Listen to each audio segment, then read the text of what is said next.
Hello friends, welcome to market Gyan channel. Government ने सितंबर quarter का जीडीपी डेटा रिलीज कर दिया है और जैसे कि मोस्ट ऑफ द कंपनीज के रिजल्ट्स इस सितंबर क्वार्टर में आए हैं, बहुत ही खराब परफॉर्मेंस रहा है। हर कंपनी का लगभग पिछले क्वार्टर कंपैरिजन में या पिछले ईयर के कंपैरिजन में रिजल्ट्स रहे हैं वो गिरे हैं।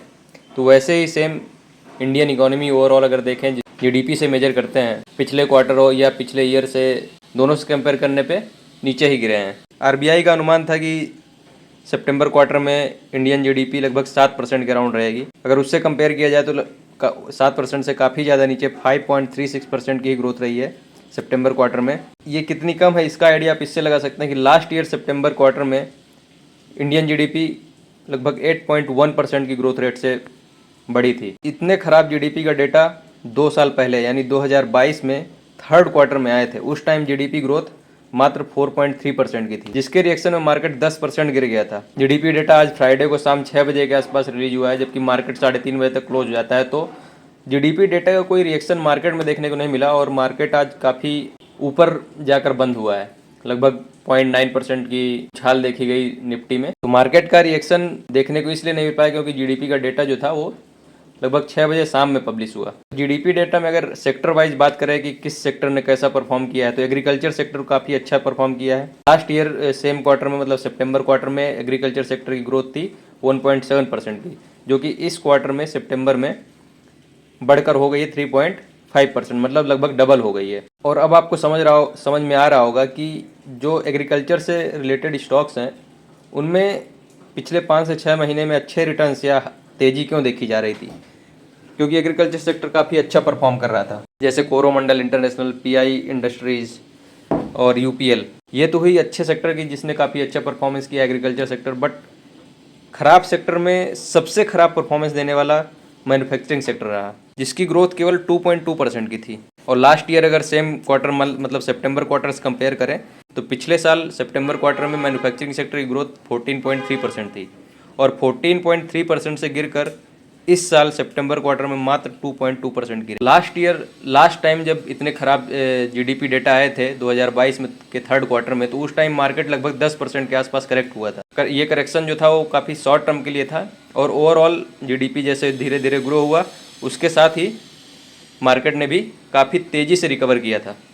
तो ऐसे ही इस बार जो खराब डेटा आया जीडीपी का, इसका रिएक्शन भी आप मार्केट में कुछ दिन के लिए 8-10 दिन, 15 दिन, 1 महीने के लिए देख सकते हैं। खराब जीडीपी डेटा की वजह से गवर्नमेंट कुछ मेजर्स लेगी या कुछ इसको सुधार करने के ऑप्शन ढूंढेगी, कुछ तरीके ढूंढेगी। उन ऑप्शंस में हमको फ़ायदे के लिए अपॉर्चुनिटी देखनी है। तो उन ऑप्शंस के बारे में बात करेंगे, गवर्नमेंट क्या यहाँ से मेजर्स ले सकती है जिसकी वजह से जीडीपी की ग्रोथ रेट बढ़े और उसके हिसाब से स्टॉक मार्केट भी ओवरऑल बढ़े। और ये स्टॉक मार्केट बढ़ने की बात हो रही है, मतलब लगभग 4 से 5 या 6 महीने तक का आपको टाइम देना पड़ेगा। शॉर्ट टर्म में तो मार्केट अगर गिरता है तो आपको इसको अपॉर्चुनिटी की तरह लेना चाहिए। और ऐसे सेक्टर्स जिन पे ग्रोथ आगे देखी जा सकती है, क्योंकि जीडीपी डेटा खराब होने का मतलब है गवर्नमेंट काफ़ी एक्टिव हो जाएगी। अब ऐसे सेक्टर्स जिनमें इन्वेस्ट करने या जिनमें कुछ ज़्यादा फोकस करना पड़ेगा, जिसकी वजह से जीडीपी अपने ट्रैक पे आ सके, तो उन सेक्टर्स की भी बात करेंगे। लेकिन उससे पहले अगर बात करें कि जीडीपी का डेटा खराब इतना आया क्यों, सबसे जो मेन रीज़न जीडीपी डेटा खराब होने का है, प्राइवेट कंजम्पशन, मतलब हम आम लोग जो हैं उनका जो कंजम्पशन का लेवल है वो काफ़ी नीचे आया। कि जीडीपी का ओवरऑल जो कैलकुलेशन होता है उसमें 60% कंट्रीब्यूशन सिर्फ प्राइवेट कंजम्पशन का है। अगर 60% पार्ट जो है वो नीचे हो जाएगा ओवरऑल जीडीपी में तो इम्पैक्ट देखने को मिलेगा ही। और लास्ट मंथ अक्टूबर में ही तो इन्फ्लेशन का सीपीआई डेटा था वो भी आया, उसमें भी जो गवर्नमेंट ने 4 to 6% इन्फ्लेशन का एक रेंज डिसाइड किया हुआ है उससे ज़्यादा निकल गया इन्फ्लेशन लगभग 6.2% के आसपास रजिस्टर किया गया। इन्फ्लेशन अगर बढ़ा तो उसकी वजह से लोगों की कंज्यूम करने की पावर, क्योंकि मनी तो लिमिटेड है, अब अगर महंगाई बढ़ जाएगी तो लोग खर्च कम करेंगे, जिसकी वजह से डिमांड कम हो गई मार्केट में, प्राइवेट कंजम्पशन काफ़ी नीचे हो गया इस इन्फ्लेशन की वजह से। और अगर बात करें मैन्युफैक्चरिंग सेक्टर के नीचे होने का या ख़राब रिजल्ट्स देने का, तो इसकी मेन वजह थी 2024 के जनरल इलेक्शंस। जून के टाइम पे, जून के आसपास जो जनरल इलेक्शन हुए, उसकी वजह से मॉडल कोड ऑफ कंडक्ट जो है 1 मंथ पहले ही लग जाता है।